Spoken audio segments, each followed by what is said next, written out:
Senhora Presidente, senhoras e senhores deputados, Senhor Ministro, Senhor Secretário de Estado, em primeiro lugar quero agradecer a disponibilidade e a rapidez da mesma para estar connosco e dar as explicações que são devidas ao país sobre o modo como o Governo pretende injetar mais dinheiro dos contribuintes no Fundo de Resolução para pagar a fatura que o novo banco apresentou. E aqui, Sr. Ministro, começa esta questão. O Governo diz-se surpreendido com a fatura que o novo banco apresentou. E, Sr. Ministro, eu sou obrigado a perguntar-lhe, ou melhor, a dizer, surpreendido? Surpreendido só pode acontecer por duas razões. Ou foi enganado no momento da alienação, ou foi leviano o Governo quando fez e o modo como fez a alienação, ou então está hoje a fazer teatro e não está verdadeiramente surpreendido com esse facto. Porque esta fatura resulta de um processo e do modelo de venda decidida pelo próprio Governo. Quem decidiu vender o novo banco nestas condições foram os senhores e mais ninguém. Quem aceitou um mecanismo de capital contingente, nestes termos, foram os senhores e mais ninguém.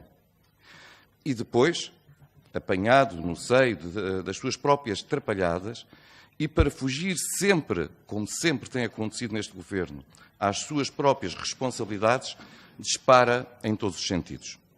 Porventura, a responsabilidade pode ser de Dom Afonso Henriques, porque impôs a independência de Portugal. Pode ser do Dr. Ricardo Salgado, porque criou o novo banco, criou, aliás, o BES, primeiro. Do anterior Governo, claro, porque é tudo responsabilidade do anterior Governo também. Do Banco de Portugal, é sempre um dedo a apontar. A responsabilidade é de todos. Só não é do Governo. Isso é que nunca. Do mesmo Governo que procedeu nestes termos, repito, nestes termos, à alienação do novo banco. Aceitando as responsabilidades contingentes, inicialmente negadas, depois dizendo, o Sr. Ministro aqui e o Sr. Secretário de Estado, aqui em sede de comissão, em maio do ano passado, que dificilmente elas seriam utilizadas e que o valor, então, nunca seria alcançado. A verdade é que, em menos de 2 anos, metade do valor da contingência, do mecanismo de contingência, já foi gasto. Recordo que o Sr. Ministro aqui disse, aquilo é um cenário central e é um cenário que não envolve a utilização desses 3,9 mil milhões de euros. Está aqui a sua afirmação, 30 de maio, em sede de COFMA. E o Sr. Secretário de Estado diz, passo a citar, que aquilo que é expectável é que os 3,9 não sejam utilizados na sua totalidade. Corrigiu o Sr. Ministro. E logo a seguir diz, e aquilo que aconteceu este ano, em 2018, 430 milhões de euros, é uma realidade que esperamos, e que eu gostava de vos transmitir, não tenha um impacto dessa magnitude no próximo ano. Afinal, não teve, de facto, 400, teve 3 vezes mais. O que significa que voltou, então, a ser enganado ou a proferir informações impensáveis, impensadas e não refletidas. E aqui, claro, Sr. Ministro, sobram várias dúvidas. Primeira, porquê que aceitou este mecanismo de contingência? Tem que ser explicado. Porquê que não pediu uma auditoria, naquele momento da alienação, aos créditos que poderiam estar sob suspeita?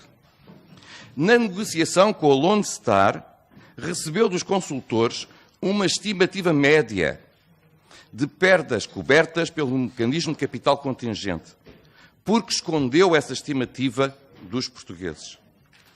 Não percebeu que o mecanismo em si, e eu de facto não compreendo como é que possa não ter percebido, mas não terá percebido que esse mecanismo em si era um incentivo que ia ser explorado até ao tutano pela Lone Star, em vez de procurar rentabilizar os ativos, era muito mais fácil utilizá-lo? O que é que leva, Sr. Ministro, a que o momento em que a economia recuperou, em que outros bancos apresentam lucros, o novo banco apresenta prejuízos crescentes? O que está em causa não é precisamente o incentivo a uma limpeza de ativos que o Governo aceitou? E, Sr. Ministro, que informação lhe é dada pela Comissão de Acompanhamento? O que é que esta Comissão está a fazer? Está a controlar que ativos?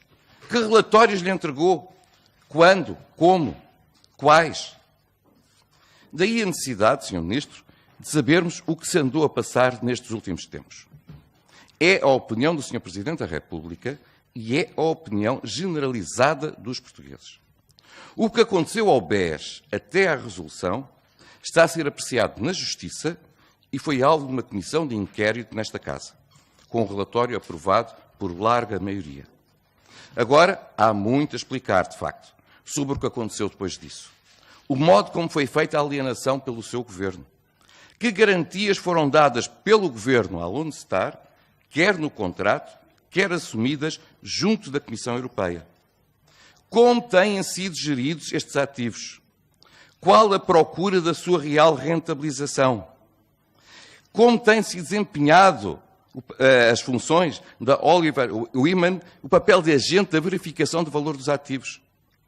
Porque é que o Governo tem desembolsado as verbas para o Fundo de Resolução sem fazer qualquer verificação, validação ou sequer exigir os relatórios demonstrativos das necessidades de capital? Como tem atuado o acionista Estado, que ainda tem 25% de capital do novo banco? Como tem atuado o supervisor? Quanto é que nos vai custar o modo como os senhores venderam o novo banco? Sr. Ministro, criar auditorias só aos créditos em causa, que já foram analisados, é uma fuga às suas próprias responsabilidades. Se nada tem a esconder, aceito que a auditoria seja tudo o que tem acontecido, tal como o Presidente da República solicitou e que os portugueses exigem. Ao longo deste processo, o Governo procurou esconder muita informação dos portugueses e do Parlamento. Mas sabe, a verdade é como o azeite, vem sempre ao de cima. E a fatura também. Muito obrigado.